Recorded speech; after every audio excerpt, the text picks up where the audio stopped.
स्वागत है आप सभी का। गाइस, आज हम स्टार्ट करने वाले हैं इतिहास क्लास 6 का चैप्टर नंबर 1, कैसे पता करें कब क्या हुआ था। आज हम इस चैप्टर को पूरी तरह से कंप्लीट करने वाले हैं। अगर आप इस चैनल पर नए हैं तो चैनल को जरूर सब्सक्राइब करिएगा और वीडियो उपयोगी लगे तो दोस्तों में भी शेयर करिएगा। तो सबसे पहले आपको जानना चाहिए कि इतिहास होता क्या है, हमें इतिहास जानने की आवश्यकता क्यों हुई। देखिए, इतिहास है क्या, सबसे पहले हम इस बात को समझते हैं। इतिहास बीता हुआ एक समय है और इस समय के लोगों को समझने और जानने का एक साधन है जिसे हम इतिहास कहते हैं। इतिहास क्या है? बीता हुआ समय, है ना। बीता हुआ समय, हम इसे भूतकाल कह सकते हैं। और इस समय में जो लोग थे इन्हें जानने और समझने का एक साधन है जिसे हम इतिहास कहते हैं। ठीक है, तो यहाँ से आपको पता चला इतिहास है क्या।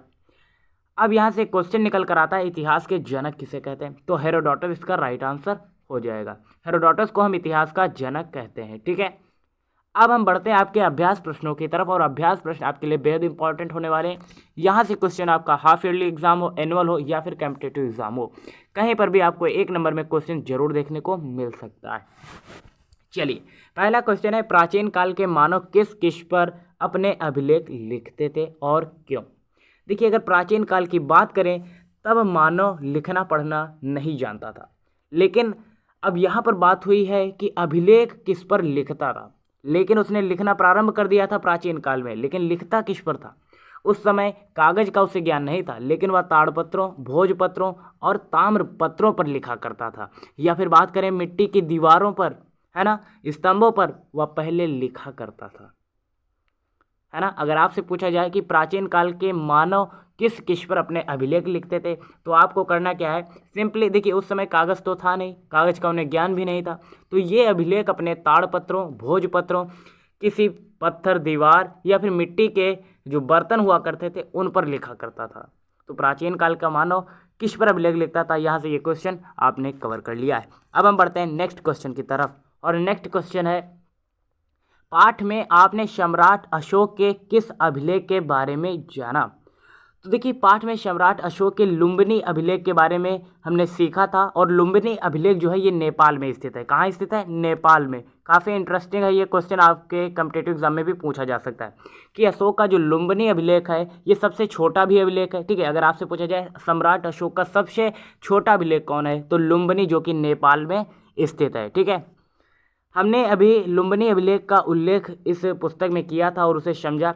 शमिंदेई अभिलेख का अंश है, और इस अभिलेख में अशोक ने यह घोषणा की थी, लुम्बिनी में उपज का 8वां भाग कर के रूप में लिया जाएगा। और इसी अभिलेख में टैक्स यानी कि कर की सुविधा को भी प्रचलन में लाया गया था। सम्राट अशोक के लुम्बिनी अभिलेख में इसका उल्लेख किया गया है, किसका? टैक्स का। ओके, चलिए अब हम बढ़ते हैं नेक्स्ट क्वेश्चन की तरफ। नेक्स्ट क्वेश्चन है, इतिहास लेखन में सिक्के एवं अभिलेख किस प्रकार सहायक होते हैं, लिखिए। ठीक है, तो चलिए स्टार्ट करते हैं ये क्वेश्चन। इतिहास लेखन में सिक्कों एवं अभिलेखों का काफ़ी महत्व है। सिक्कों से तात्कालीन शासक का नाम, उसका समय, सिक्के की बनावट से उस समय की कला, धातु से आर्थिक स्थिति की जानकारी प्राप्त होती है। अभिलेखों से उस समय के राजा का नाम, उसकी नीति कानून, शासनकाल, लिपि, भाषा, साम्राज्य विस्तार, सभ्यता या बात करें संस्कृति आदि के विषय में पता चलता है। ठीक है, तो यहाँ से आपने जाना कि देखिए, प्राचीन काल में जो सिक्के एवं अभिलेख थे उससे आपको क्या क्या जानकारी प्राप्त होती है, तो इस प्रकार की ये जानकारी आपको प्राप्त होती है। उसके बाद क्वेश्चन है, नेक्स्ट है कि इतिहास जानने के पुरातात्विक व साहित्यिक साधन स्रोतों का वर्णन कीजिए, है ना। इतिहास जानने के लिए जो पुरातात्विक साहित्य या पुरातात्विक जो स्रोत थे उनके विषय में आपको वर्णन करना है। देखिए, पुरातात्विक और साहित्यिक दोनों स्रोतों से हमें इतिहास की जानकारी प्राप्त होती है। इन स्रोतों की सहायता से इतिहासकार व पुरातात्विक अतीत का निर्माण करते हैं। इतिहासकार इन्हीं स्रोतों से अतीत की कृषि, पशुपालन, कामगार, शिल्प, काम धंधे, व्यापार, नापतोल या फिर बात करें लेन देन या कर आदि के आधार पर आर्थिक स्थिति का वर्णन करते हैं। लेकिन घर परिवार, स्त्रियों की स्थिति, शिक्षक और रहन सहन, खान पीन आदि का भी वर्णन करते हैं। उसके बाद है कि वेशभूषा, मनोरंजन, त्यौहार, मेले आदि के आधार पर सामाजिक तथा जो प्रजा प्रशासन, सुरक्षा एवं सैन्य व्यवस्था के आधार पर राजनीतिक स्थिति की जानकारी भी हमें प्राप्त होती है। तो वहीं कला, आचार, ज्ञान, विज्ञान की मान्यताएं, धार्मिक विश्वास, देवी देवता, पूजा पाठ एवं परंपराओं के आधार पर धार्मिक एवं सांस्कृतिक स्थिति का हमें जो ज्ञान है वो भी प्राप्त होता है। उसके बाद अब हमने इस क्वेश्चन तो कवर कर ही लिया है। अब हम बढ़ते हैं नेक्स्ट क्वेश्चन की तरफ, और ये आपके हाफ ईयरली में इम्पॉर्टेंट है कि ये आ सकते हैं क्वेश्चन, बेहद इंपॉर्टेंट है। पहला है, प्राक ऐतिहासिक काल के विषय में कुछ हमें अंतर स्पष्ट कीजिए। इन तीनों में अंतर स्पष्ट करना है। देखिए, वह समय जिसके लिए कोई भी लिखित सामग्री प्राप्त नहीं थी उसे हम प्राक ऐतिहासिक काल कहते हैं। यहाँ इतिहास 3 भागों में बटा है। वो इतिहास इन्हीं 3 भागों में बटा है। कौन कौन सा है? देखिए, इतिहास के ये 3 भाग है। प्राक इतिहास नंबर 1, दूसरा आदि इतिहास, और नंबर 3 पर आता है ऐतिहासिक। ओके, प्राक इतिहास किसे कहते हैं वो तो आप जान ही चुके हैं। जिस समय में कोई भी लिखित सामग्री प्राप्त नहीं हुई उसे हम प्राक ऐतिहासिक काल कहते हैं। उसके बाद आता है आद्य ऐतिहासिक काल। आद्य ऐतिहासिक काल क्या है? इसे आप कुछ इस तरह से याद कर सकते हैं, जहाँ पर लिखित सामग्री तो प्राप्त हुई लेकिन उसे पढ़ा ना जा सका, उसे हम कहते हैं आद्य ऐतिहासिक काल। ओके, यहाँ पर कांसे की खोज हुई थी, इसीलिए इसे हम कांस्य युग के नाम से भी जानते हैं। किसे?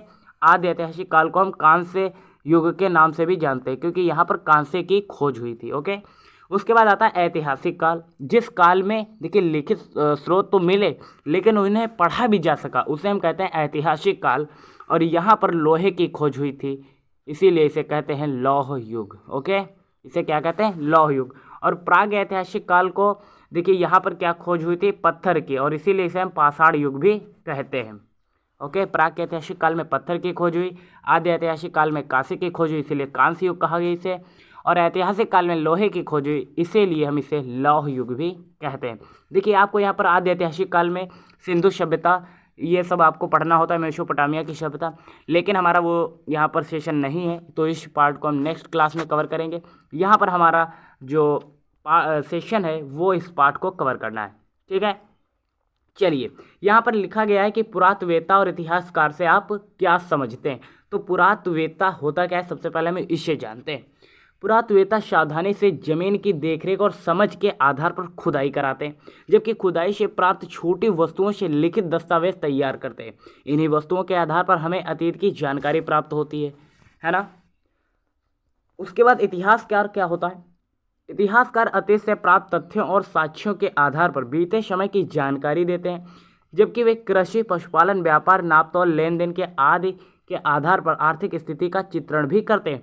जाति पाति, घर परिवार, स्त्रियों की दशा, शिक्षा, खान पान, वेशभूषा, या फिर बात करें मनोरंजन, त्यौहार व मेले आदि से सामाजिक स्थिति का चित्रण करते हैं। इसी प्रकार राजनैतिक, धार्मिक और सांस्कृतिक स्थिति का भी चित्रण करते हैं। कौन? इतिहासकार कहलाते हैं यही, जो इन सभी चीज़ों का देख सुनकर जो इतिहास के विषय में जानकारी इकट्ठा करते हैं उसे हम कहते हैं इतिहासकार। उसके बाद आपके लिए सही गलत के जो चिन्ह है वो लगाना है। पहला क्वेश्चन है, प्राक यानी कि पूर्व इतिहास जानने के लिए हमारे पास लिखित सामग्री है। ये तो अभी हमने पढ़ा था, प्राक के ऐतिहासिक काल में लिखित सामग्री हमारे पास नहीं थी, तो ये गलत हो जाएगा। उसके बाद प्राचीन काल के मानव ने कागज पर, देखिए प्राचीन काल का जो मानव था वो कागज पर लिखता था, ये भी गलत है। अभी हमने बताया था भोजपत्रों, ताड़पत्रों या फिर पत्थरों पर लिखा करता था, तब उसे कागज का ज्ञान नहीं था, तो ये भी गलत हो जाएगा। उसके बाद गा प्रश्न है, सिक्कों एवं अभिलेखों से भी ऐतिहासिक जानकारी मिलती है, क्यों नहीं मिलती? अभी हमने ये क्वेश्चन कवर किया, तो बिल्कुल सही हो जाएगा, मिलती है जानकारी, है ना। राज तरंगिणी कौटिल्य यानी कि चाणक्य की रचना है, गलत हो जाएगा। राज तरंगिणी किसकी रचना है? कल्हड़ की रचना है ये। उसके बाद नेक्स्ट है, वेद धार्मिक साहित्य है, ये बिल्कुल सही है, धार्मिक साहित्य है। फाहयान मौर्य काल में भारत आया था, गलत हो जाएगा, है ना। तो यहाँ तक हमने पार्ट 1 कवर कर लिया है गाइस। तो आज के लिए इतना ही, मिलते हैं फिर नेक्स्ट वीडियो में, तब तक के लिए जय हिंद, नमस्कार।